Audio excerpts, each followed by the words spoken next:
The dog had been in the doorway of the nursery since 3 in the morning. This is what Pauline understood going into that week. She was 31. She was registered nurse oncology ward, and she had a dog, a 4-year-old Weimaraner, silver gray, 70 pounds, who had spent 4 years being entirely predictable. That predictability was now gone. The 4-year-old Weimaraner, silver gray, 70 pounds, had habits as fixed as furniture. It slept in the same spot, ate at the same hour, moved through the house in the same sequence. She had owned it long enough to know its rhythms the way you know a person's breathing pattern, below the level of conscious thought, part of the background fabric of a life. That fabric had changed. Pauline could not yet say how, but something in the house felt differently weighted on the side where the dog was. The 28-month-old, Harper, was in the house. That fact did not change Pauline's reading. It should have. Sam looked at the dog and said, "Probably just a phase." Pauline nodded. Both of them were wrong in the particular way people are wrong when they have already decided. On the first day, Pauline noticed but filed it away.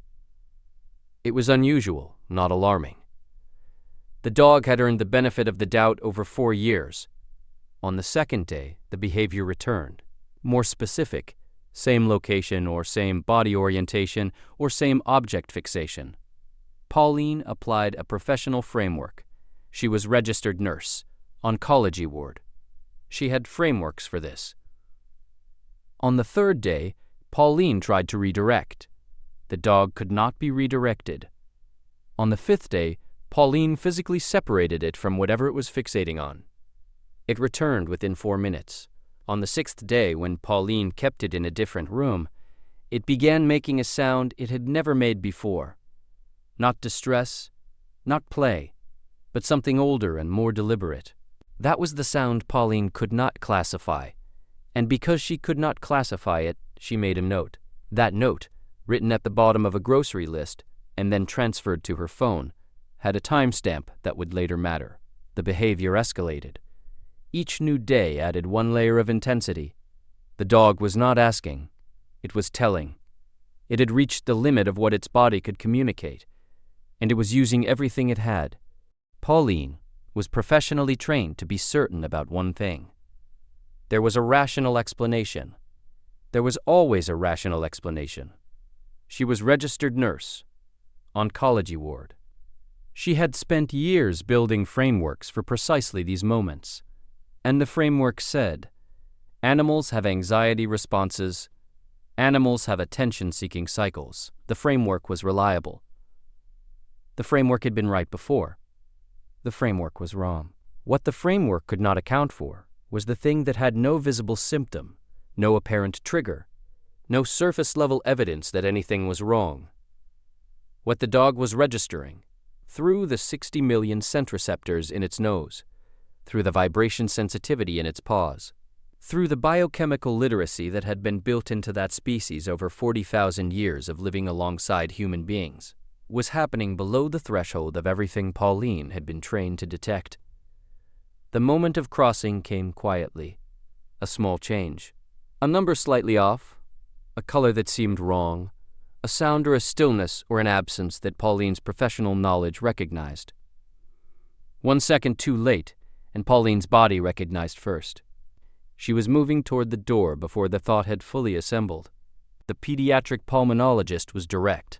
They asked their questions without softening them. When they had the answers, they used the language of their profession, which is a language built around precision and time.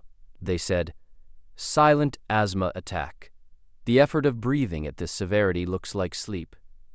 They did not finish. They did not need to. If you stay for stories about what animals sense before we do, you're in the right place. Subscribe so you don't miss the next one. Pauline sat with what the pediatric pulmonologist had said. She sat with it the way you sit with something that rearranges the furniture inside your certainty. The doorway vigil. Not anxiety. The specific timing, before the distress visible. She had filtered through the wrong framework all of it. Every signal. Every repeated behavior, every escalation.